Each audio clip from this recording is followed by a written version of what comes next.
வருங்கால தலைமுறையினரும் நல்ல ஆரோக்கியத்துடன் வாழ நமது பாரம்பரிய நெல் ரகங்களை அழியாமல் காக்க வேண்டியது நமது கடமையாக உள்ளது.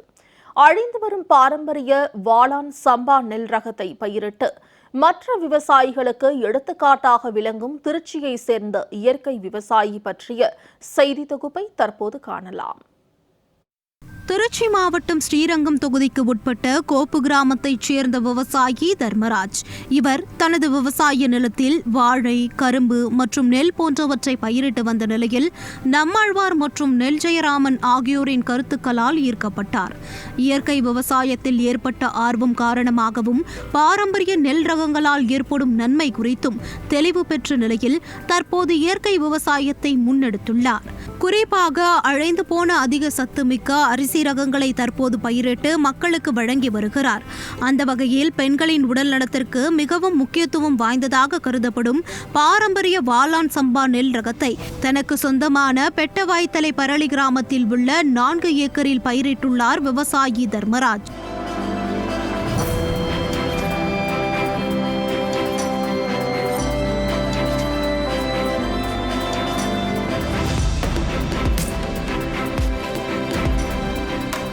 நூற்று 50 நாளில் விளைச்சல் தரக்கூடிய வாளான் சம்பா நெல் 1 ஏக்கருக்கு 20 மூட்டை மகசூல் தரக்கூடியதாம்.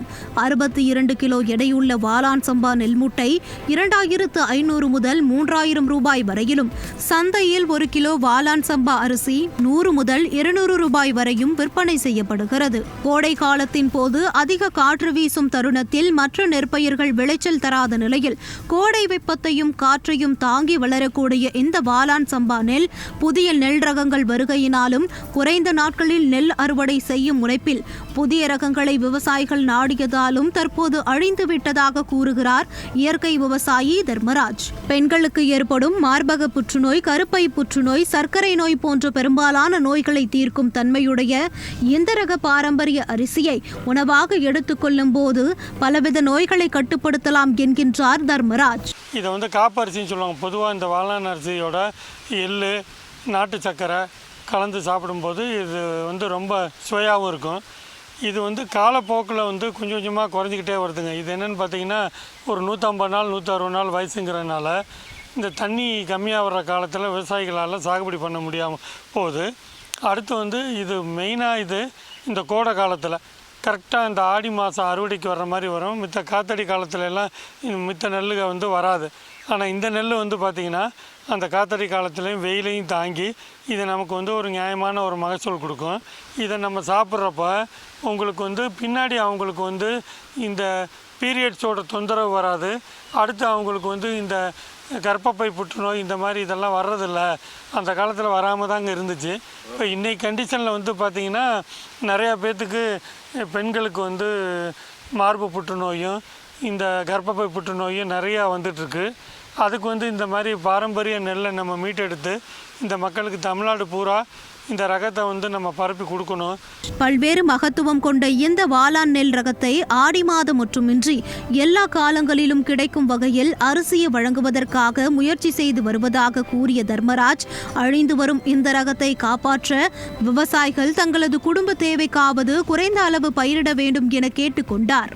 அதே நேரம் விவசாயிகளுக்கு தேவைப்படும் பட்சத்தில் வாளான் நெல் விதைகளை அவர்களுக்கு வழங்கிடவும் தயாராக இருப்பதாக தெரிவிக்கின்றார் இயற்கை விவசாயி தர்மராஜ். இதை நாங்கள் என்ன முடிவு பண்ணியிருக்கோன்னா, இதை எல்லா காலத்திலுமே எப்போ யார் கேட்டாலும் அவங்களுக்கு இந்த அரிசியை கொடுக்கறதுக்காக முயற்சி எடுத்துக்கிட்டு இருக்கோம். இதை அந்த ஒரு சீசன் மட்டும்தான் போட்டாங்க.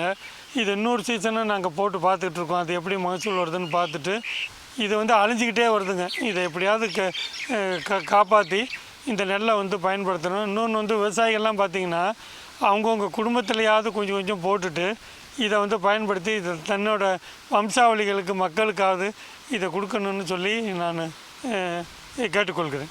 பாரம்பரிய நெல் ரகங்களை பயிரிடும் விவசாயிகளுக்கு அரசு மானியம் கொடுத்து ஊக்கப்படுத்த வேண்டும் என்றும், பாரம்பரிய நெல் மீட்டெடுக்க விவசாயிகள் பலர் தயாராக இருப்பதாகவும், அரசு மானியம் கொடுத்தால் அதை செய்ய தயாராக இருப்பதாகவும் மற்ற விவசாயிகளும் தெரிவிக்கின்றனர். இதுக்கு நிறைய விதைகளை அரசு மீட்டெடுத்து விவசாயிகளை ஊக்கப்படுத்தினா, இப்போ இவரை மாதிரி விவசாயிகளுக்கெல்லாம் அரசு வந்து மானியத்தை கொடுத்து அவங்களுக்கு வந்து ஊக்கப்படுத்தி இந்த மாதிரி நிறைய பாரம்பரிய நெல்லுலாம் பார்த்திங்கனாக்கா அழிஞ்சு போகுது, அதை அழியாமல் தடுக்கணும்னு கேட்டுக்கிறேன். அதுவும் இல்லாமல் எங்களுக்கெல்லாம் அரசு வந்து மானியத்தில் உதவி பண்ணால் நாங்களும் இந்த விவசாயத்தை வந்து இதுபோல் இயற்கை விவசாயத்தை செஞ்சு பழைய பாரம்பரிய நெல்லை வளர்ப்போம்ங்கிறத தெரிவிச்சுக்கிறேன். மரபணு மாற்றப்பட்ட காய்கறிகளையும் துரித உணவுகளையும் உட்கொண்டு வரும் தற்போதைய தலைமுறையினர் மற்றும் பொதுமக்கள் இதுபோன்ற நோய் எதிர்ப்பு சக்தி அதிகமுள்ள நெல் ரகங்களை வாங்கி உண்டு பயனடைய வேண்டும் என்றும் தங்களையும் ஊக்கப்படுத்த வேண்டும் என்கின்றனர் விவசாயிகள். இந்த மாதிரி சத்தான வாளான் அரிசி இது போன்று மகத்துவம் நிறைந்த அரிசிகளை வந்து மக்கள் விரும்பி சாப்பிடணும். அப்படி சாப்பிடும்போது அவங்களுக்கு வந்து நோய் எதிர்ப்பு சக்திகள் அவங்களுக்கு அதிகமாக வரும். அதிலிருந்து நம்ம தப்பிக்கணும்னா ஒரே வழி, இப்போ இவரை போன்ற இயற்கை விவசாயம் செய்யக்கூடிய நெல்லை வந்து சாப்பிட்டு நம்ம பொதுமக்கள்லாம் நல்லா ஆரோக்கியமாக இருக்கணும்னு கேட்டுக்கிறேன்.